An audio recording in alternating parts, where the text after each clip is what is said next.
So I discovered something when I first got married, and that was that my wife was very easy to scare.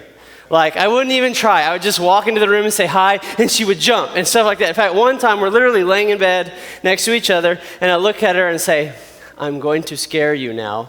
She goes, what? And I said, bah! And she goes, she jumps. I said, I told you I was going to scare you. And it still scared her. Okay, who's easily scared? Anybody? Okay, that's the rest of you or not. I was trying to think of, okay, so maybe you're scared by someone jumping out, but maybe there's things that people are scared of. And I was like, what is something that a lot of people are scared of? And so I tried to find something. And it turns out some people even have these as pets, okay? All right. Okay, look, they're like holding their legs back. Okay, all right. So this one's rubber. It's not even real, all right? They're like, so she's running off. Okay, this one I used to scare off birds on my back porch. Okay, it's fake. Yeah, she's still scared of it. Okay, so what she probably has then is this thing. It's called, I don't know. Can y'all say that word? Ophidiophobia, I don't even know. Okay, it's the fear of snakes, and it turns out that there's all kinds, even rubber snakes. That needs to be a new one. But there's all kinds of phobias. I don't know if you know this. There's literally like thousands of these things that people have, different ones. Here's an example: nyctophobia. What do you think that is? Fear of dark, yeah, or fear of the night. Okay, like some of you may have that. Okay, anybody? Okay, who loves it to be pitch black when you sleep? Pitch black, that's me. I don't even like an alarm clock in the room. Okay, who's like still nightlight people? Okay, I see a few. That's okay. It's all right. That's okay. How about this one? Acrophobia. Anybody got it? Heights. Y'all are really smart. Okay, anybody who hates roller coasters? Hates them? Okay, all right. That's me, or at least it was. Okay, and then we've got. All right, I don't even know how to say this, okay? This is a fear of peanut butter sticking to the roof of your mouth, which I don't even know how that lives out. Like, I can just imagine they've got the peanut butter sandwich, and like, I'm gonna try them. No! Okay, I was like, I don't know. There's that one, and then there's ablutophobia, which is fear of bathing. I've known some sixth graders I thought had that, all right? And then we've got, okay, calagenophobia. All right, now, I think that some of the guys will relate to this one, okay? This one is the fear of beautiful women, okay? And so guys, if you can talk comfortably to like most girls, and then a really attractive girl walks in and you just, you get nervous, okay, that's what you have. And I definitely was that way in like junior high school. Anyways, okay, and then there's hippopotamonstro. Okay, I'm not even gonna try. This one is the fear of long words, okay? And whoever made this was a total jerk psychologist, okay? Because he had to tell his patients that probably. But anyway, so there's all these different phobias and all this stuff. And the reason I'm bringing all these up, we've been in this series, we're finishing it tonight, called Emoticontrol. And it's been all about how we need to control our emotions, okay? And that if you let your emotions control you, your life is out of control. And that ultimately, I believe that God wants you to have joy, all right? To have a life that is full of joy and full of peace, but oftentimes there's emotions that get in the way. There's emotions that steal our joy, and one of them is this one. If you can't figure out from all the stuff I started with, it's fear. That when we get afraid, okay, I don't know why this is afraid, but anyway, when we get afraid, it does this. It takes your joy. When you are fearful, you're not joyful. When you are fearful, you are not at peace. And so we have this thing, fear. Now, some of you, I say fear, and you're like, I have no fear. You talked about spiders. I don't care. They can crawl on me, okay? I don't care about snakes. You don't care about heights, okay? You probably have a no fear sticker on your truck, okay? And some of us are actually scared of you, okay? But I understand that. But okay, even if you're not afraid of the normal things, here's the truth. I think everybody struggles with fear in some different ways, and it's different ways for different people. And some ways don't really struggle with it, and other ways I have. And so I think it's a very common thing. And if we can overcome it, it'll help us so much in life. In fact, there's a lot of things that fear does. Okay, here's one of them. I like to say it like this: fear steers, okay? So if you think about like a car, okay, you're steering, and what it does is it takes you in a direction. It causes you to make decisions and go in a different way. And it's not always bad. Some fear is good. Did you know that? Okay, when I was 1 year old, I don't remember it, but I was told this, okay? I was apparently sitting on the floor, and a scorpion crawled up to me, okay? And I'm one. I don't know fear, okay? I don't know to be afraid. So I picked up the scorpion, and what do 1-year-olds do with, so I go, and right when I got here, it stung me on the lip, okay? So my dad hears me screaming and runs in and sees the scorpion running away and, destroyed it as any parent would. And here's the thing, okay, so I didn't have fear, and so I didn't know to react in the way I should have. Now I do. If I see a scorpion now, I'm still like the hair, I can't even do it. There was one in the building the other day. What are you pointing at? Oh, it's a cricket. That's not a scorpion. I'm not scared of crickets. Okay, good. All right. Thank you for that. Okay, so I'm not scared of, I am scared of scorpion, not scared of that. And so it's a healthy thing though. Okay, it's why you don't run out on Highway 35 while there's traffic, because you know that there's danger, and that is a healthy thing. But most of the time, fear is not that way. Most of the time, fear steers us in a way it's not. So there's a lot of ways it can do that. Here's one that you've probably heard a lot, okay? You maybe heard of this, okay? Peer pressure. Have you heard people say, no, don't give in to peer pressure? Have you? Someone said that to you, right? If your friends jumped off a bridge, would you jump off a bridge? You're thinking, if they didn't get hurt, can I let them go first? Y'all all good? All right, here we go. Okay, I don't know. But you've heard of this. Okay, this is what this really is, okay? It's fear pressure. And when you really get down to it, it is a fear that you're going to get made fun of. It's going to be a fear that you're not going to be accepted. It's a fear. And you get this pressure that steers you, that causes you maybe to do something. And the reason they talk about it is because it often causes you to do something you normally wouldn't do, right? Because there's this fear. If they were phobias, we might call them getting teased a phobia, missing out a phobia, laughed at a phobia, being different. I know it's dumb. Okay, I made it. Okay, it's really stupid, but it makes the kind of the point. And nobody wants to be laughed at, okay? Nobody wants to, when you said no and then you left and everybody's talking bad about you. Nobody wants to be teased and put down because they made a decision to do something. And the truth is, I think everybody deals with this at some point in their life. I can remember many, many times through my life where things happened. Started in junior high. I remember my parents had this rule, I think I was 11 or 12, you can't ride in the car with a teenager driver, which is probably a good rule. I've seen the way some of you drive out of our parking lot, okay? And I'm like, wow. And so it was probably a good rule that they had. And it never really mattered until one time I was hanging out with my friends. There was 3 of us and then one older person who was 16. And we were just at this event and they're like, hey, we're gonna drive over to the other side. It was basically a parking lot. We're just gonna drive over there. And let's hop in the car. And here we go, we're gonna hop in. And I remember, I'm not allowed to do this. And here in this moment, I'm I do not want to get in trouble. My parents were at the event, and if they saw me, I'm I do not want to get in trouble. And I didn't really even care to ride. It's not that far to walk. And so I didn't really even want to do it, but I didn't want to be I'm not allowed to ride with you, okay? I'm yeah, here's the big dork. Everybody else can do it. And so all of a sudden, there was this, that feeling inside. And this is what it is. It's fear.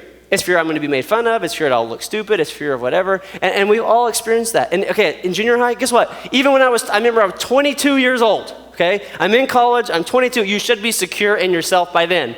Nope. Here I am. I'm sitting in the room with 15 of my friends. They said, we're having a movie night. I go over. Didn't even ask what it was. I figured it'd be a good movie. And about 10 minutes in, there's already been quite a bit of cussing, and then all of a sudden, this girl takes her top off, and I'm oh, gracious. And so it was not a good movie. And so I'm looking at the ground, I'm I got to get out of here. And for some reason, I just kept sitting there. I didn't want to. Okay, here's the thing. I have convictions about these things. I don't think it's appropriate to be watching and to be a part of. And I'm a leader, and they all know I lead a Bible study and all this kind of stuff. And so here I am, I'm staring at the ground, and this is what I'm feeling, fear. Because I didn't want to be okay, guys, I'm not watching this, which obviously I wouldn't say it like that, I don't know. I'd be hey, guys, I got to go or whatever. But my fear is they're going to hear, guys, this is a really bad movie, and I'm not going to watch it, okay? And that's what I think. And as soon as I just picture I'm going to leave, and they're all going to be what a, doofus or whatever. He can't handle it, or he's too, whatever. And I just had this fear. And yes, I did. I got up and left. But there was this fear of what it was going to be. And everybody experiences that. People my age still do it, okay? Maybe it's a little different. They have this one, missing out phobia. We call it FOMO, right? And people my age, they still do it. That you may experience it with, we got to go to this party, or I got to go to this thing, I fear I'm going to miss out, or whatever. I got to watch this thing that everybody else watched, or whatever it is. My age is I got to buy this expensive thing because everybody else has it. And it doesn't matter. It just keeps going. There's always this fear. And what fear does, is it steers you. It causes you to enter into the activities and habits and things that you never would have done if it wasn't for fear. And why would we let fear drive? Don't let fear drive. You need to beat that kind of fear. And another way that fear steers is a little bit different, is it actually, instead of causing you to go do something you wouldn't, it keeps you from doing something that you wanted to do. There are some of you that have things that God has put in your heart to do, and you are too scared to do it. And I know exactly how you feel. In college, again, I feel like God told me to start a Bible study, and I was going to teach in front of these people. And there's a problem, though. I was terrified of public speaking. I know that sounds weird to you now, okay? But here I was, the first meeting, had 12 friends show up to my apartment, and they're all in the living room. I'm in the bedroom shaking. And I'm like, okay, I can just come up with an excuse why we're not going to do it this time. And I had all these thoughts of like, how I could quit and get all this. Okay, here's the thing. If I wouldn't have stepped past my fear that one time, I couldn't be doing what I'm doing now. I had to work through that fear. It could have steered me away, and don't let that happen. And some of you, God has told you to do something. Some of you could be on this stage singing, leading worship. Some of you could be doing a Bible study or something at school and things, and you're just afraid to.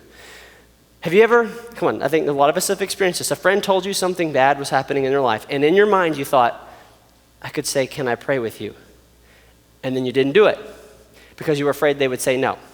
Now, if that hasn't happened to you, maybe you just hadn't had that thought yet. And I know that many of us have. I mean, I remember being really young, okay, like young junior high, and I'm about to eat lunch, and I was going to pray over my food, and I was sitting with some people that didn't do that, and I felt very uncomfortable.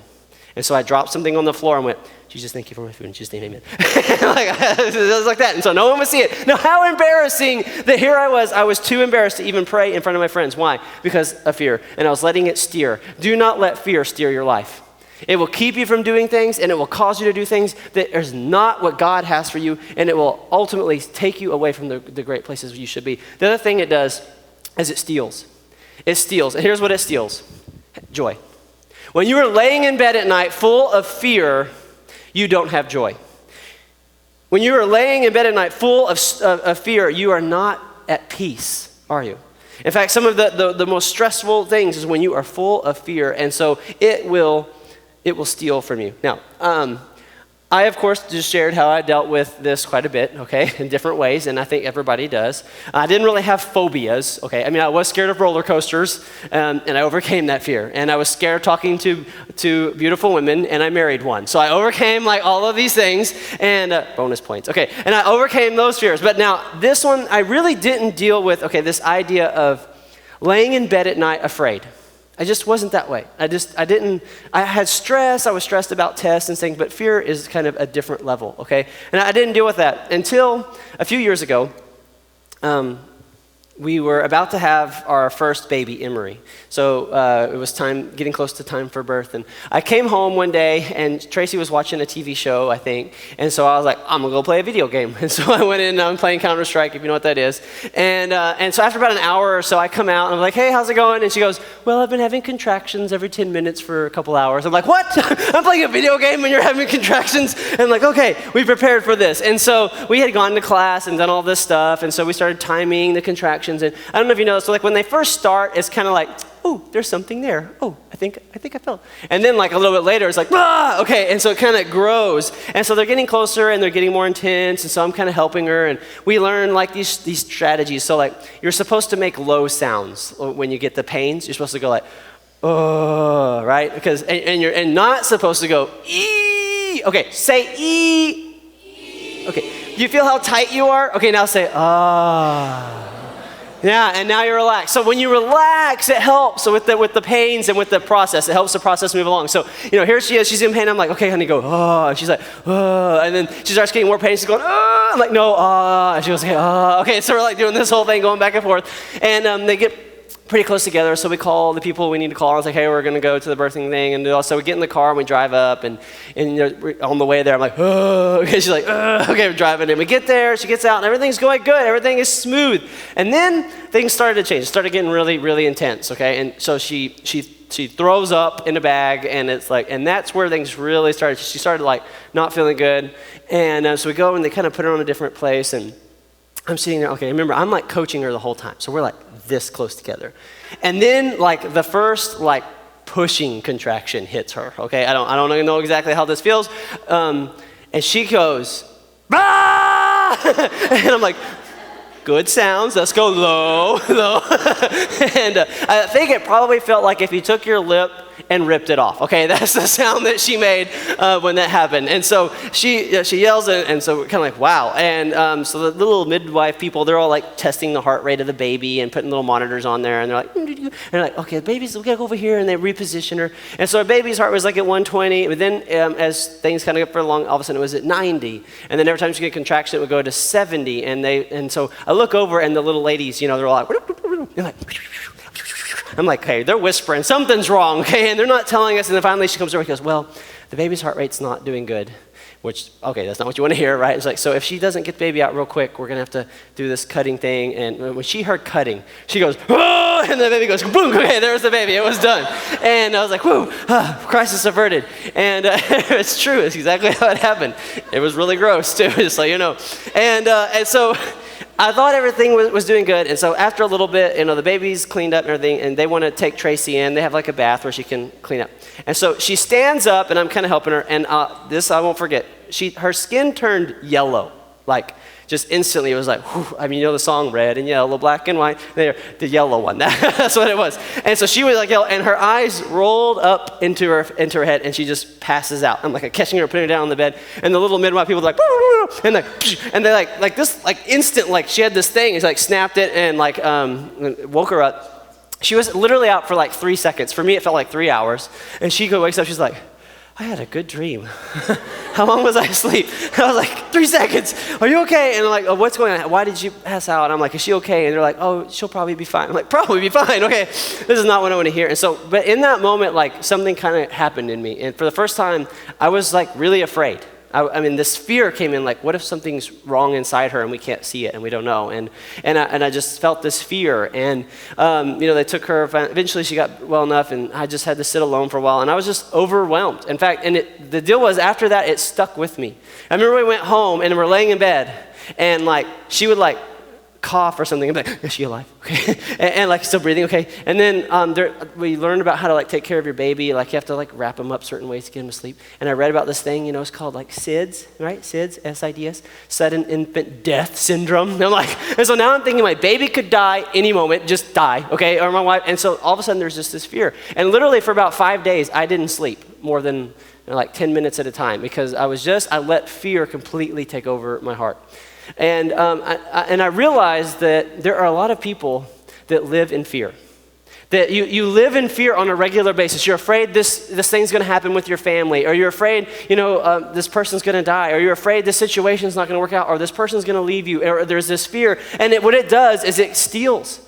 See, I was in a time in my life was supposed to be full of joy. I had a newborn baby, and instead, for days, I'm just sitting there in stress and fear and worry. And what it does is it steals from you. And so if you're dealing with that kind of fear, what I get some hope for you, you don't have to keep it. You can get over it, and you can win against it. And if you've got fear that's steering you in another way, it's time to overcome that fear and not let it take control of your life anymore. And we have good news that Jesus says you can overcome fear. So let me show you something that Jesus said. Okay, he said, my peace I give you. I do not give you as the world gives. Pause. So there is a peace that the world gives. This is what that peace is. Everything is going all right. I feel all right. That's that peace. When everything in life is smooth, I'm at peace. The only problem is the world peace does, that kind of peace, the peace that the world gives, doesn't work if anything's going wrong. Okay, so if anything's going wrong in your life, you have either stress, worry, or fear. And so he gives a different kind. He says, do not let your hearts be troubled. Do not be afraid. This is good news. He's saying that even when there is trouble, you don't have to be afraid. And what I hope that you will learn tonight is that I don't have to be afraid even when there's something to be afraid of. I don't have to be afraid. You don't have to be afraid, even when there's something to be afraid of. Can you say this first line with me? Say it. I don't have to be afraid. And the next part, even when... Okay, one more time. Ready? I don't have to be afraid, even when there's something to be afraid. Right, and this is what I want to say. There may be something to be afraid of. There may literally be something wrong. Now, I know sometimes we are afraid and we just made it all up in our head, okay? I definitely have done that. I invented whole scenarios to be afraid of. But sometimes there really is something to be afraid of. But even in that moment, you don't have to be afraid. How? Because, I mean, it's easy to say, don't be afraid, okay? And but how? And so I want to give you two words that you need to hold on to when you deal with fear. Both kinds of fear, and I'll explain how in a second, but 2 words. And the first one we're going to learn from a very quick story in Mark chapter 5, when Jesus meets a man named Jairus, I don't know how to pronounce Bible names, okay? So this guy named Jairus, he comes up and he says, he comes to Jesus and he falls down at his feet and he says, my daughter is dying, will you come lay your hands on her and heal her? And so Jesus begins to travel with him, and there's like a crowd around and heals somebody else and all this stuff. And while they're on the process of getting there, someone else from his house comes and says, don't bother Jesus anymore, your daughter's died. Now, in that moment, okay, if you were a parent, you would have fear. Okay, and heartbreak and maybe all kinds of other emotions, but there's all of that. And I want to show you what Jesus does and says. But Jesus ignored their comments. So they just said, your daughter's dead, and, leave him alone. Jesus ignored their comments and said to Jairus, don't be afraid. First of all, he ignored their comments. Listen, no matter how big your circumstance is, it doesn't overwhelm Jesus. He's not like, oh, well, since that happened, it's too bad, okay? It does not overwhelm Jesus, whatever your circumstance is. And then he says this, don't be afraid. How? How do I not be afraid? It's the next line, okay? This is the key, the first word. He says, just trust me. It's trust. Trust is the key to overcoming fear. As you trust in God, your fear will go down. As you trust in him, you will fear different. See, your trust is directly connected to your fear, your trust in God. Okay, so let's think of it like this. You all know what a trust fall is, okay, right? Where you stand like this and you fall backwards and somebody catches you. Do you know what I'm talking about? Okay, look at me like you know what I'm talking about. Okay, so you know what that is. So now, here's the truth. There are some of you in this room, if we were going to do this, I'm not going to demonstrate it, but if I was, and I was going to fall to you, I would be very afraid, okay? I'd probably fall like this, okay? Now, if Matt Saliga is behind me, okay, there is no fear, okay? Because he is going to catch me, and easy, okay? No problem for him to catch me. And here's the thing, I know him. He is a close friend. If he tells me he's going to catch me, he won't think it's funny to let me hit the ground. So, some of you, I'm a little concerned. I mean, Valentino up here saying, I'll catch you, okay, I don't know about this, okay, I'd be like, okay, I don't know how I'd feel about it. And so my ability to overcome the fear and fall is directly based on the trust, okay, sorry, but it's okay, yeah. And here's why I say that, because your ability to overcome fear is going to be directly connected to your trust in God. To trust that he can overcome, that he's going to get you through, and no matter what. I mean, here's Jairus. Okay, I mean, he came to Jesus. He could have told him the thing, and Jesus could have just said, she's already healed. You can go home. And why? He could have done that. But the daughter died. I mean, it got to the worst scenario. But still, he said, no, just trust me. And I don't know in your situation what God will do. It may get worse.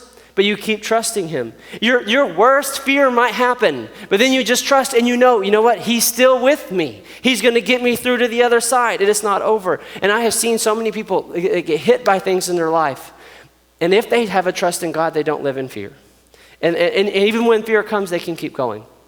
Some of you know Becca in our church. She's 20 years old and just got diagnosed with cancer. She's starting chemo. And through this, I saw the stress and the fear when it all started. And now I see the confidence and trust in God in her life. And if you know her, you see it. It's like she's stronger than you could imagine. Why? So many people fall apart in that. She's not, because she's got this trust. So that's the first one. The second word is this.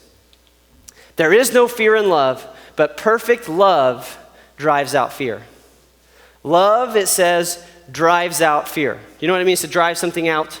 Okay, this is like a term they use with cattle and things. Okay, every morning, not every morning, but many mornings I go drive the birds off my porch. I know this sounds ridiculous. They poop all over my porch, and so I go out there with my broom and get out of here, you birds. Okay, I'm driving them off, get out of this. It's really true. You can ask my kids. They go at the door and they go, get out of here, birds, because they're pooping everywhere. And so I drive them out. Now this is what love does. It drives it out. It gets it out of your life. And it does it in two ways. It's like this. When you understand God's love for you, you have a confidence, and that actually builds your trust in him. When you know that he loves you, when you remember his love for you, you have a confidence. And so when you're facing a situation and you remember, I know God loves me, I can trust him, you'll get through that. And you need to remind yourself of his love in those situations. And it also works like this. My love for him. As my love for him grows, I'm going to overcome fear. See, when I was sitting in that room and they're watching that movie and I've got 15 of my friends and I'm staring at the floor, do you want to know why I did go ahead and stand up and finally say, hey guys, I've got some stuff I got to do, and left? Because I love the Lord. And I would rather love him and obey him and be embarrassed than to disobey him. Because the more I love him, the more I could look fear in the face and say, you know what, I don't care. I don't care how this works out. I would rather love God. And so when you're facing that kind of pressure, you know what you need to do? You need to grow your love for God. You need to build that love for him. So there's the two words. You need to trust and you need to love. Remember his love and trust him, and you love him with what you got, and you will overcome fear. So after a few days, remember with my wife and the whole situation, me being afraid and all that, she was having some complications and wasn't really getting better. And somebody came to her house and she looked at her and she goes, I think you need to go to the doctor and have her checked because things don't look right. And so I take her to the hospital, and she's so bad that she can't walk in, so I have to go ahead and get a wheelchair, wheel her into that place and all that. So the doctor examines her and he's like, well, she'll probably be okay. But then after the word but, he lists out like all this like potential complications, infections, and being in the hospital for weeks and all this kind of stuff. And as he's telling this stuff, I don't know if you've ever had something about somebody that you love like that, but like I'm standing there listening, and my face, this time I changed colors. I just went white, and my skin, like all the blood left my skin. I'm about to pass out. So I sit down, the doctor looks at me, and the doctor gets concerned. He's like, you wait right there. He goes, get some cookies. Apparently that's what you need. He brought me some cookies, and he's like, you eat these. And so I'm eating the cookies, and it was just, I was overwhelmed. And I remember we went back to the car, and, here in the back seat's my little daughter, and my wife sitting next to her, and I reach back and take her hand, and we're just crying together because we're both so overwhelmed. And in that moment, I just looked at her and I began to say, the Lord is my shepherd. I shall not want. He makes me lie down in green pastures. He leads me beside still waters. He restores my soul. Even though I walk through the valley of the shadow of death, I will fear no evil. And I did all of Psalms 23. If you don't know, that's what that is. It's something I'd memorized as a kid. Now, unfortunately, I forgot some parts, and it was kind of, we laughed because I had to look up the verse. And we opened the Bible, and we read it, and we read it again and again. And on the ride home, as we began to just say God's word and declare that even in the valley of the shadow of death, I can fear no evil, we found peace. Now, I'm not going to tell you that I had no more fear from then on after that whole situation. No, it was a continual thing where I returned to my trust in the Lord. I reminded myself through scripture, through worship, through other ways, he loves me.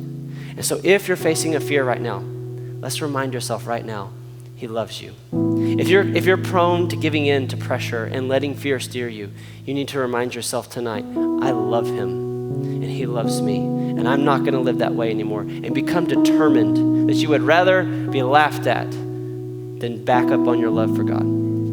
So what I want to do tonight is I want to end with a chance for you to pray.